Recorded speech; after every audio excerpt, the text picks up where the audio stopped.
dirección. Entonces, lo primero que deben saber es que un trombo es un coágulo, ¿no? Un trombo es un coágulo de sangre. Partamos de ahí. Entonces, cuando hablamos de tromboembolismo pulmonar, pues hay que tenerle cuidado siempre al nombre, ¿no? Entonces, trombo de coágulo, embolismo de embolia y pulmonar, pues que afecta obviamente los pulmones, ¿cierto? Entonces, primero partamos de lo que es el trombo, el coágulo. Cualquier persona bajo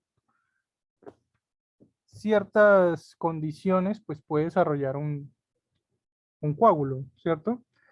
Incluso con algo tan simple como que se le subieron las plaquetas, ¿sí?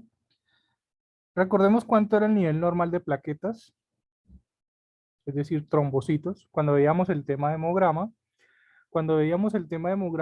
decíamos que los trombocitos, de ahí viene el nombre trombo, trombocitos son las mismas plaquetas, ¿cierto?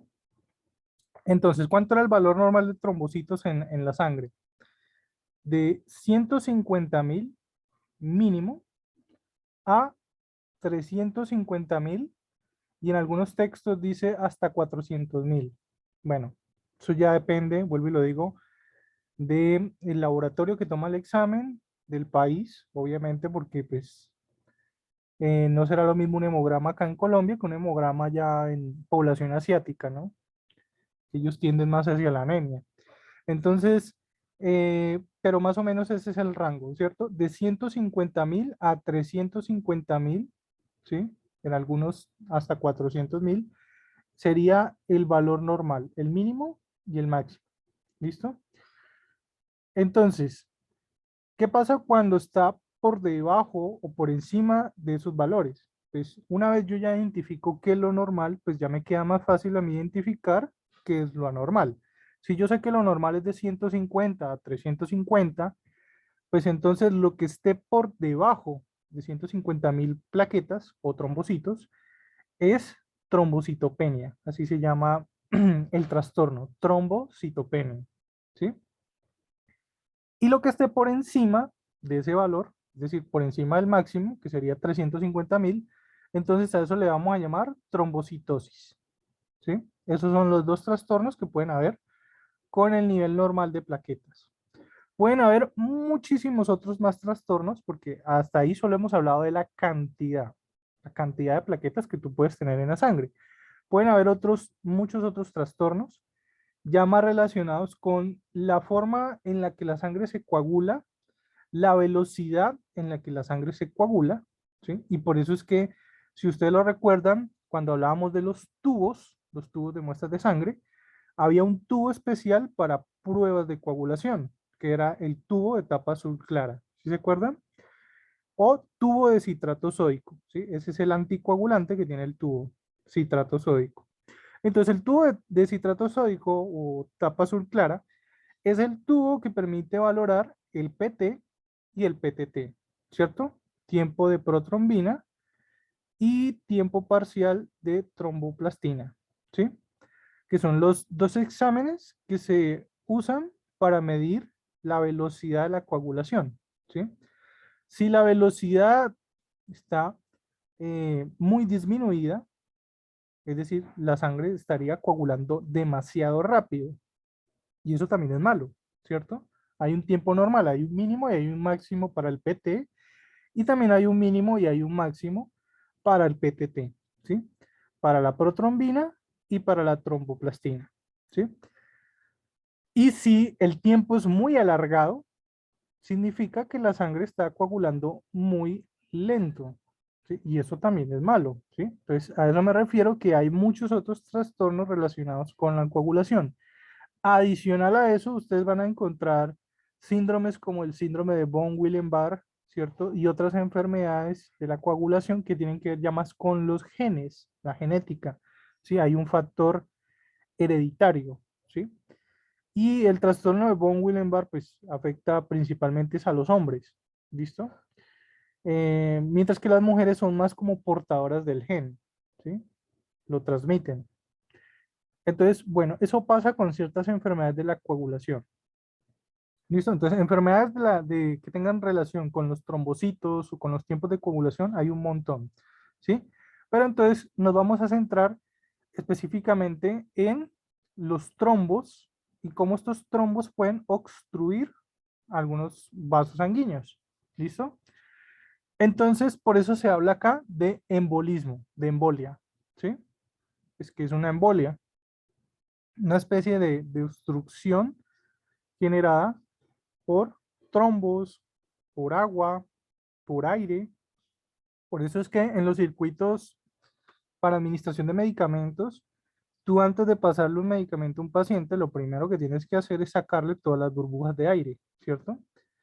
Porque hay una embolia producida por aire, ¿sí? Nadie se puede inyectar aire directamente en las venas, ¿sí? Eso no se puede hacer, porque entonces le puedes producir una embolia al paciente, ¿listo? También hay embolias por partículas grasas, ¿sí? Pero el tipo de embolia más común es el producido por trombos. Es el más común, ¿ya?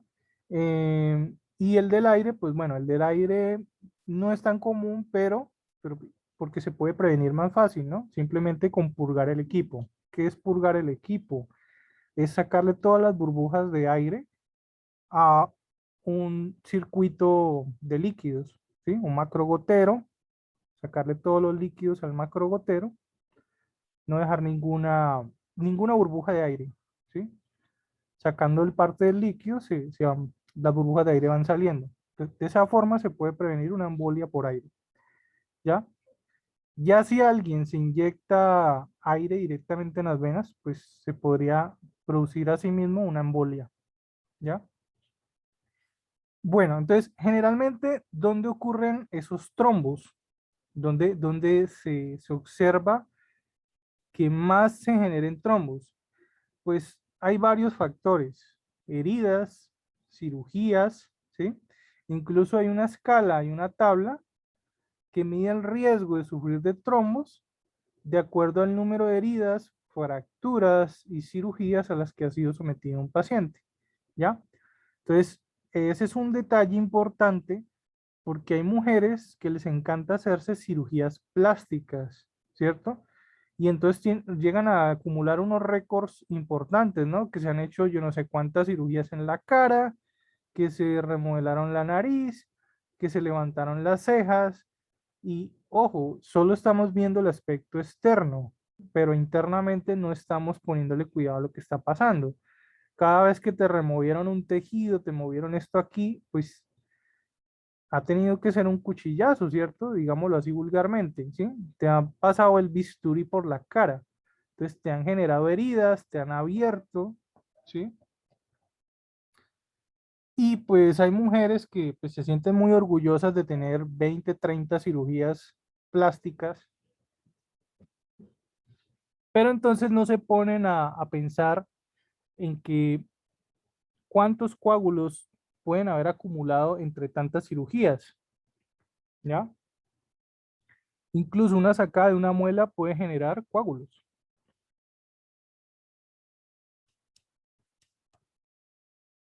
Bueno, entonces, ya sabemos que los trombos son causados por coágulos de sangre, generalmente producidos por heridas, cirugías, fracturas. ¿Listo? Entonces, entre más cirugías y entre más heridas o más fracturas tengas, estás en más riesgo de sufrir un tromboembolismo. ¿Sí? ¿Cuál es el lugar? Yo voy a decir dónde es dónde.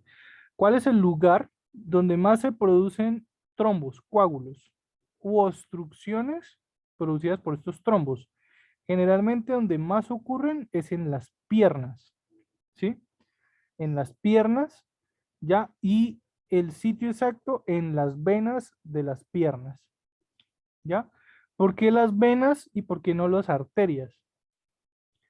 Porque generalmente la circulación de las venas es más lenta que el de la circulación arterial, ¿sí? La sangre venosa va más lentamente, ¿ya? Y en las piernas, porque en las piernas pues le cuesta más trabajo, si hay un coágulo por ahí rondando en la circulación sanguínea, le cuesta más trabajo, ¿sí? Elevarse, entonces se estancan las piernas, ¿ya? Contra gravedad, le cuesta trabajo ir contra gravedad. Entonces el trombo se acentúa en la pierna y puede ir creciendo, porque ese es otro problema con los trombos, que los trombos pueden ir creciendo. Y otra razón de por qué ocurren en las piernas, porque las venas de las piernas generalmente sufren más desgaste y remodelación, ¿ya? Si a eso súmenle las venas varices que aparecen en las piernas, ¿sí? Que eso es un indicador de que ojo, que esto no es tan normal. Entonces es como el sitio ideal para que se forme un trombo o un tromboembolismo, ¿sí? Entonces, ese trastorno se denomina eh, trombosis venosa profunda, TBE, ¿sí? TBE, trombosis venosa profunda, y de hecho podríamos incluso dar una clase entera sobre trombosis venosa profunda, ¿sí? Pero bueno, y acá el tromboembolismo pulmonar, ustedes van a ver que lo abrevian como TEP, TEP, tromboembolismo pulmonar, ¿sí? Trombosis venosa profunda, TBE o TBP, ¿sí? Entonces, el tromboembolismo pulmonar, miren lo que nos dice acá, es una urgencia cardiovascular relativamente común. Entonces, no es tan raro ver este tipo de trastornos en una hospitalización, ¿sí? En una unidad de urgencias, una unidad de hospitalización. Entonces, es más común de lo que uno piensa. Entonces, ¿qué pasa? Ese trombo que se formó allá en las piernas, ese tromboembolismo, esta trombosis venosa profunda, a veces el coágulo sube, se rompe y sube. Entonces quedan pequeños trombocitos, trombos, y pueden tapar otros vasos sanguíneos más pequeños, ¿sí? Entre ellos, los vasos sanguíneos pulmonares, ¿sí? Entonces ahí es cuando ocurre el tromboembolismo pulmonar. Dice acá, hay una oclusión del lecho arterial y puede producir insuficiencia del ventrículo derecho aguda. Entonces, en este caso, el trombo taparía las pequeñas arterias que van hacia los alvéolos pulmonares. ¿Recuerdan que el día de ayer y la semana pasada, cuando hablamos de POC, yo les mostraba las imágenes de los vasos sanguíneos que iban al alvéolo pulmonar, ¿no? Entonces, son muy pequeñitos esos vasos sanguíneos. Entonces, al ser muy pequeños, pues fácilmente se taponan, ¿sí? Fácilmente se obstruyen. El diagnóstico del tromboembolismo pulmonar es difícil y no tiene una presentación clínica específica. Es decir, es difícil diferenciarlo de otras enfermedades pulmonares porque no es tan fácil diagnosticar y decir, ah, eso es tromboembolismo pulmonar. ¿Sí? El diagnóstico precoz es fundamental. El tratamiento inmediato es altamente efectivo. ¿Cuál sería ese tratamiento? Generalmente se usa heparinas, ¿sí? Warfarinas. ¿Y qué son esos medicamentos? O sea, ¿para qué sirve la heparina? ¿Para qué sirve la warfarina? Son medicamentos anticoagulantes, ¿sí? Entonces, los medicamentos anticoagulantes como la heparina y la warfarina previenen que ese trombo se haga más grande, ¿ya? Tratamiento inicial, entonces dice acá, restablecer el flujo de las arterias pulmonares ocluidas y prevenir recurrencias. Entonces dice acá, se define como una obstrucción de la circulación arterial pulmonar por émbolos procedentes en la mayoría de los casos, el 90%, del sistema venoso profundo, lo que estaba diciendo ahora rato, que generalmente primero inicia como una trombosis venosa profunda. Ya dije que la trombosis venosa profunda, TVP, generalmente inicia en las piernas, en las venas de las piernas, ¿sí? Entonces se forma el trombo allá. Esa pierna se puede poner morada por la cianosis, ¿cierto? En algunos casos se pone morada esa pierna. por todo el estrés y el daño que reciben las venas de las piernas, porque la circulación es más lenta, porque tiene que ir contra la fuerza de gravedad. La sangre venosa tiene que regresar al corazón, ¿cierto? Entonces la sangre de las venas tiene que vencer la fuerza de gravedad y subir al corazón. Entonces si hay un trombo por ahí, pues le va a costar mucho trabajo y se estanca, generalmente ahí crece. Y a veces pasa que el trombo este que está en las venas de las piernas se rompe, viajan pequeños trombos para arriba y llegan al corazón, pueden taponar una arteria muy pequeña como las del corazón, las coronarias, pueden terminar en una arteria cerebral que también son pequeñas, o puede terminar en una arteria muy pequeña como las de los pulmones, ¿ya? Si se va para el cerebro y tapona una de las arterias cerebrales, estaríamos hablando de otra enfermedad que se llama accidente cerebrovascular o enfermedad cerebrovascular, que ese es un tema que lo vamos a ver en esta norma, lo vamos a ver más adelante, empata con este, y a su vez esta empata con el EPOC, ¿cierto? Porque estamos hablando de la parte respiratoria. Entonces, vamos empatando un tema con otro. Entonces, viene este coágulo, este trombo, ¿sí? De las venas profundas de las piernas, va hacia los pulmones, hacia las arterias pulmonares, las que llegan hacia los alvéolos, y terminan taponando estas arterias, ¿sí? Entonces dice acá, de las extremidades inferiores y en menor frecuencia de la pelvis. Epidemiología. Epidemiología se refiere como a esa estadística o a esos datos que son de interés para nosotros. Entonces dice acá, el tromboembolismo pulmonar y la TBP, ya dije que TBP era trombosis venosa profunda. Entonces, tromboembolismo pulmonar y la trombosis venosa profunda son dos presentaciones clínicas del tromboembolismo venoso. El tromboembolismo pulmonar es una consecuencia de la trombosis venosa profunda con características diferentes. Entonces, este es producido por este. ¿Listo? Las personas con trombosis venosa profunda, el 50% presenta un tromboembolismo pulmonar clínicamente asintomático. Y entonces aquí es donde la cosa se empieza a poner peligrosa, porque no sienten nada, ¿sí? La palabra asintomático se refiere a que el paciente no siente nada. Y como no siente nada, pues no se da cuenta de nada. No se da cuenta de lo que está pasando, ¿cierto? Entonces, el 50%, o sea, la mitad de las personas que tienen trombosis venosa profunda, ¿sí? Van a desarrollar tromboembolismo pulmonar sin ningún síntoma. O sea, ya tienen el coágulo en sus arterias pulmonares y no se han dado cuenta todavía. ¿Por qué? Porque todavía no han aparecido los síntomas. ¿Listo? Las personas con trombosis, con tromboembolismo pulmonar, perdón, es que a veces suena como trabalenguas, el 70% pueden presentar trombosis venosa profunda en extremidades inferiores, ¿sí? Entonces miren lo que nos está diciendo acá. El 70% de los pacientes que tienen TEP ya tienen un TBP en sus extremidades inferiores. Por eso es que se asocian los dos trastornos el uno con el otro, ¿sí? Porque el que tiene trombosis venosa profunda, la mitad de los pacientes con trombosis venosa profunda ya tiene tromboembolismo pulmonar, la mitad de ellos sin ningún síntoma y por lo tanto pues no lo sabe. Y el 70% de los que tienen ya tromboembolismo pulmonar, fuera del trombo que tienen en las arterias pulmonares, tienen otro trombo en alguno de sus miembros inferiores, en alguna de sus piernas, ¿sí?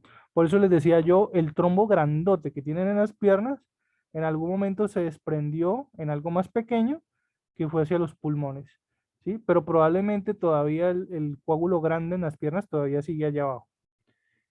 Episodios recurrentes en forma de tromboembolismo pulmonar, la probabilidad de ser 3 veces mayor después de un tromboembolismo pulmonar que después de una trombosis venosa profunda. Entonces nos está diciendo acá, cuando dice episodios recurrentes, es que va a volver, va a seguir pasando una y otra vez, ¿cierto? Es más, 3 veces más probable si el paciente ya sufrió un tromboembolismo pulmonar previo que si solo ha tenido trombosis venosa profunda. La incidencia, recordemos que incidencia son los casos nuevos, ¿no? Prevalencia, casos nuevos más casos viejos. Entonces, incidencia de casos nuevos, entonces dice acá, es la tercera causa de muerte en hospitales. Ojo con ese dato. Tercera causa de muerte en hospitales. ¿Se acuerdan ayer cuando hablamos de POC?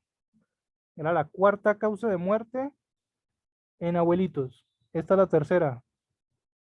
¿Sí? Difícil diagnóstico. 30% se diagnostican en vida. Desalentadora esa estadística, ¿no? El 30% se diagnostican en vida. ¿Eso qué significa? Que el otro 70% restante se los han diagnosticado cuando ya el paciente está muerto. ¿Sí? Por eso es que es tan difícil llegar al diagnóstico de trombosis, tromboembolismo pulmonar. ¿Sí?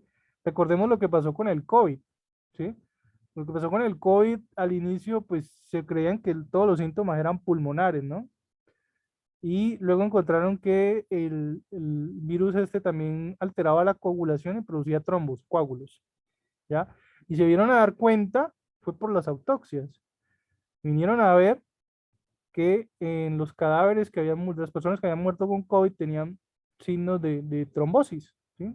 De tromboembolismo, ¿ya? Fuera de eso, súmanle otro problema, que algunas de las vacunas ya han detectado que también pueden producir tromboembolismo, ¿sí? O sea, la vacuna que es para prevenir también puede causar tromboembolismo. Entonces, el panorama es desalentador, es un poco desalentador en ese sentido, porque pues estamos llegando a un futuro en que cualquier cosa va a causar tromboembolismo, ¿sí? Y lo peor es que la gente no lo sabe, o sea, el hecho de que la gente no presente síntomas, pues eso hace que mucha gente muera y nunca se haya dado cuenta que tenía un trombo, ¿ya? Te lo diagnostican ya después de muerto. La anticoagulación disminuye la mortalidad del 3 al 10%. O sea, el uso de estos medicamentos, los anticoagulantes, previene la mortalidad. El tromboembolismo pulmonar es una enfermedad potencialmente letal. Ya vamos para allá, ¿por qué? La mortalidad a los 7 días puede ser hasta el 40% y varía con el cuadro clínico inicial. Entonces dice acá que puede haber una mortalidad hasta el 40% en los primeros 7 días después de presentar, obviamente, los síntomas del tromboembolismo pulmonar. Acá en esta tabla vemos no el tromboembolismo pulmonar, sino el TBP, ¿no? Tromboembolismo venoso. Entonces miren lo que nos dice acá, factores predisponentes. Obviamente el principal factor predisponente es este, ¿cierto? Este es la principal causa para que alguien desarrolle tromboembolismo pulmonar. Entonces dice acá, tromboembolismo venoso, factores de riesgo relacionados con el contexto, temporales, como terapia oral contraceptiva, terapia hormonal sustitutiva, trastornos médicos en reposo, enfermedades neurológicas, cáncer activo, historia de tromboembolismo previo y la edad. Obviamente la edad no puede faltar porque estamos hablando de adultos mayores, ¿no? Estamos hablando de abuelitos. Esta es una de esas enfermedades que es más común, obviamente, después de los 45 años. Bueno, pero pues obviamente la edad no es el único factor, ¿no? O sea, es la edad más todo este historial, si te has tenido todo este historial, ¿sí? O sea, si has tenido cáncer, has tenido trastornos hormonales sustitutivos, pues se refiere como a esas personas que aplican hormonas para cambiar de sexo, ¿no? Esto es, ¿sí? Terapia oral contraceptiva, esto es el uso de, se me fue el nombre, anticonceptivos, pero no anticonceptivos orales como los que estamos acostumbrados a ver, sino la famosa pastilla del día después, ¿no? Trastornos médicos de reposo prolongado en cama, este sí también es un factor de riesgo. Esos pacientes que están obligados a permanecer mucho tiempo acostados en la cama, ¿sí? Pacientes que han estado mucho tiempo acostados en cama, que no se pueden mover, ya sea porque están anestesiados, porque están en UCI, porque han recibido un golpe muy fuerte en la cabeza y los dejó en un estado comatoso, o el paciente para su tratamiento, el mismo médico le administra medicamentos que le inducen el coma, ¿sí? Que eso también existe. Entonces, ese tipo de pacientes tienen que estar mucho tiempo en reposo en cama, ¿sí? ¿Y qué es lo que se ha visto? Que las personas que permanecen mucho tiempo en cama, pues desarrollan trombosis venosa profunda, ¿sí? TVP, sobre todo en los abuelitos. Hay abuelitos que tienen que estar mucho tiempo en cama, entonces terminan desarrollando estos trombos, ¿listo? Enfermedades neurológicas, cáncer y historial de tromboembolismo previo. Claro, si ya has tenido tromboembolismos anteriores, pues estás en riesgo de padecer otros a futuro. Bueno, luego tenemos acá factores predisponentes fuertes, factores predisponentes moderados, factores predisponentes débiles. Es decir, aquí los han separado entre cuáles son los factores más peligrosos para desarrollar trombosis venosa profunda, cuáles son los menos, digamos, agresivos, ¿sí? Entonces dice, fracturas, sobre todo las fracturas de cadera o pierna. ¿Por qué las de cadera o pierna? Porque pues ese es el sitio donde más se forman trombos, ¿sí? Trombosis venosa profunda. Pero hay otra razón, porque los huesos largos de las piernas, ¿sí? Cuando se fracturan, eh, puede quedar expuesta la médula ósea. Y eso puede formar embolias, no solo de trombos, de coágulos, sino también otro tipo de embolias que son embolias por grasa, ¿sí? Porque sí, porque la médula ósea tiene un componente graso.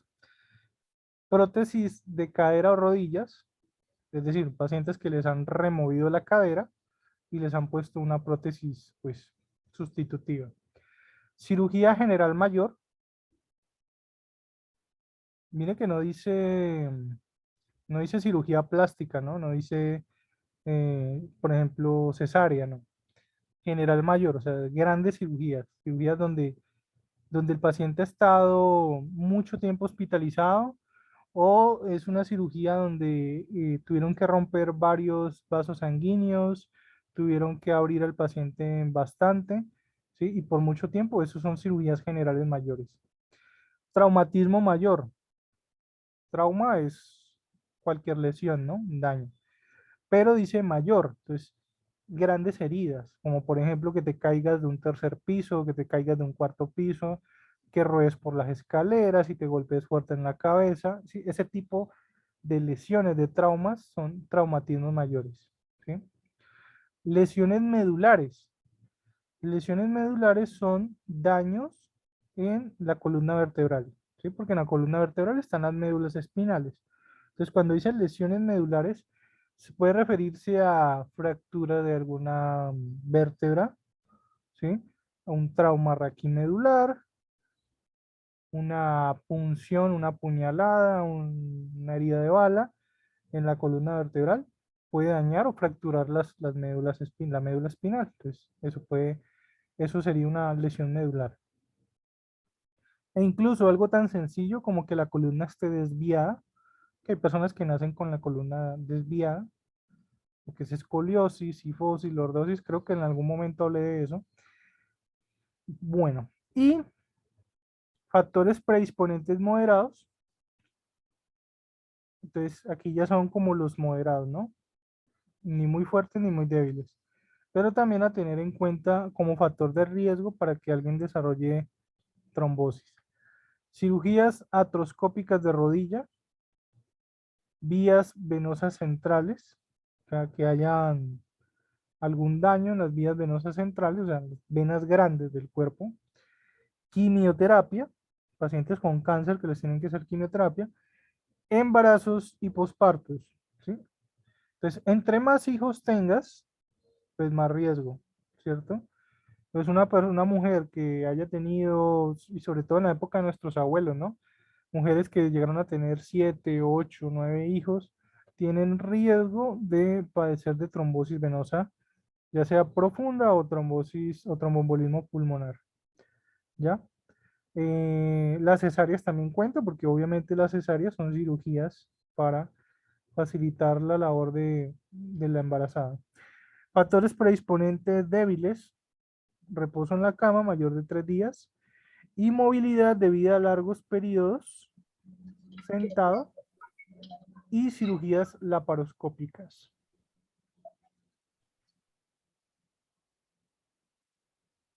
Acá hay otros: insuficiencia cardíaca o respiratoria crónica, terapia hormonal sustitutiva, los que se aplican hormonas para cambios de sexo, malignidad, pues entiéndase malignidad por tumores malignos, ¿no?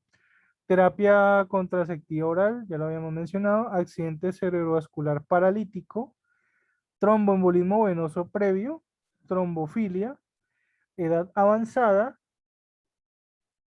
obesidad, embarazo de anteparto y venas varicosas, o sea, las venas varices.